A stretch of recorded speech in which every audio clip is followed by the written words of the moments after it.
You guys want some? I'm just playing. It's sugar, guys. Welcome back to another episode. Brandon Wersch here, and in this week's video I'm going to be talking to you guys about sugar, how it affects the body, our relationship with it, and how sugar can resemble a lot of the same effects on the brain as cocaine and other serious drugs. So without further ado, let's jump into it.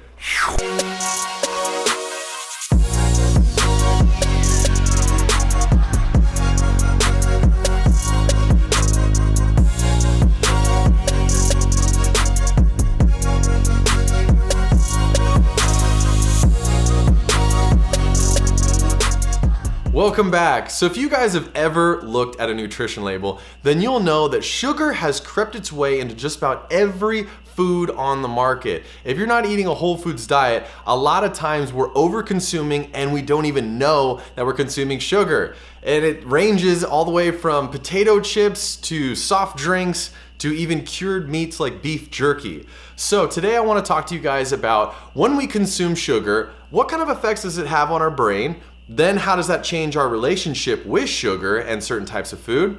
Once we digest it, how is it being absorbed in the body and how is our body dealing with that sugar? And the third thing, what are some of the deleterious effects of sugar when we overconsume? So some of the negative side effects long term when we are shoving sugar down our old gullet hole here. So first off, I'd like to talk about the reward center in our brain. This is what gives us that release of dopamine anytime we do something good, or we accomplish something challenging, or we consume something like sugar,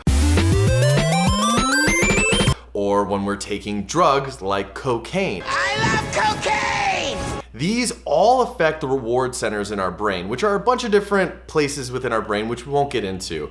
But what we can see is that just the anticipation of doing a substance like cocaine or consuming a cake or a cupcake or some sort of sweet drink can start to run the cascade of hormones like dopamine that make us feel good. And the problem with this is it doesn't taper off, as in our tolerance will get greater and greater, which means the demand will get greater and greater, and there is no fall off period. So if you've ever experienced any cravings where it feels like sugar is the only thing that can satisfy that craving, you have now experienced withdrawals, which is where your body starts to crave that hit of dopamine and that easy surgence of glucose or sugar that your brain starts to like. And this causes a cascade of all these other hormones, and that's where sugar addiction starts to play a factor in the decisions that you make and the food choices that you make. So we're gonna talk about now, going into the digestive tract, what happens when we consume sugar and it gets absorbed into our bloodstream. So now sugar is on its way down our esophagus and headed towards our stomach. Our body's getting ready to absorb this sugar. It's gonna be so good. And once it reaches our bloodstream, our blood sugar is going to rise. Next, what happens is our pancreas is gonna start producing something called insulin. Insulin is what buffers our blood sugar levels. So basically, your pancreas is like a mad scientist that's constantly trying to balance out your blood sugar levels. And to give you guys an example, right here, I have 2 grams of sugar. This is 5 grams of sugar, and this is what 10 grams of sugar looks like. Now, if your blood is right around 5 grams, then you're at what we call homeostasis, which is a nice equal balance of blood sugar levels. Now, if your blood sugar drops below 2 grams, just a small amount, 2 grams, you can die. And without ketones present, you will start to go into shock and you will die. Now, over here, if your blood sugar gets above 10 grams, then we start falling into the diabetic realm, and then you have to worry about a whole bunch of other problems. So your body is constantly trying to bring it back to homeostasis, bring it back to that 5 grams of sugar. And look at how small that is. It's a tiny amount. So now our body's producing all this insulin, and it's trying to find a place to store this sugar that's now in your blood. And when all the muscles are like, nah, we're good, we have enough sugar, levels are topped off, your body's then going to go to its fat cells, also known as its adipocytes, where it'll then begin to store sugar as fat. Now this cycle will keep happening over and over and over again as you start to consume more and more sugar. Now herein lies the problem. So take a cherry Coca-Cola, for example. This has 42 grams of sugar, and in case you guys don't know what 42 grams of sugar looks like, that's it. And your body, the point of homeostasis, that perfect balance I was talking about, is at 5 grams of sugar. So your body now has to deal with all this sugar just from one soda. And what happens over time is your pancreas is working overtime. It's working double overtime.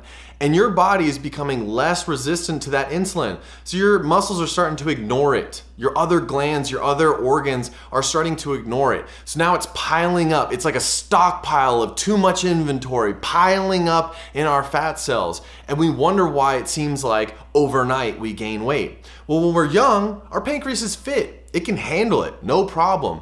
But then all of a sudden you start getting into your late 20s, your early 30s, and your 40s, and you can't handle that blood sugar nearly as well as you did when you were 14, right? So that is the third issue I'm talking about here, is insulin resistance. When your body starts to become insulin resistant, it stores fat at an alarming rate, which then causes a bunch of other problems. I feel like sugar should have on like the nutrition label, like the Surgeon General alcohol warning, where it says, warning, please drink responsible, may cause cancer, type 2 diabetes, or obesity or something like that. But it's just one of those things that's in just about every food out there, and yet most of us are completely unaware of how much sugar we actually consume. So what I urge you guys do is flip around whatever you guys are buying in the supermarket and read the label. And here are just a few things to look out for. Sugar has evolved over the years. It's got a lot of different names. So here are just a couple of examples of the names of sugar that you can commonly find in the grocery store.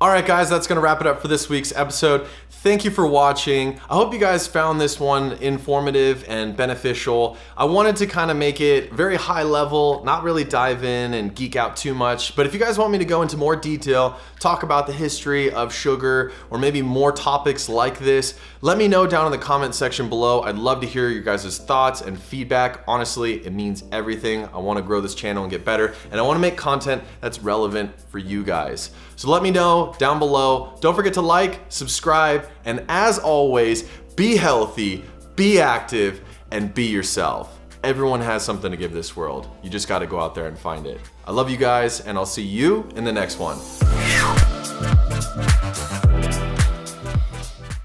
Woo! You guys want some? Are you sure? I'm just f***ing around. This is...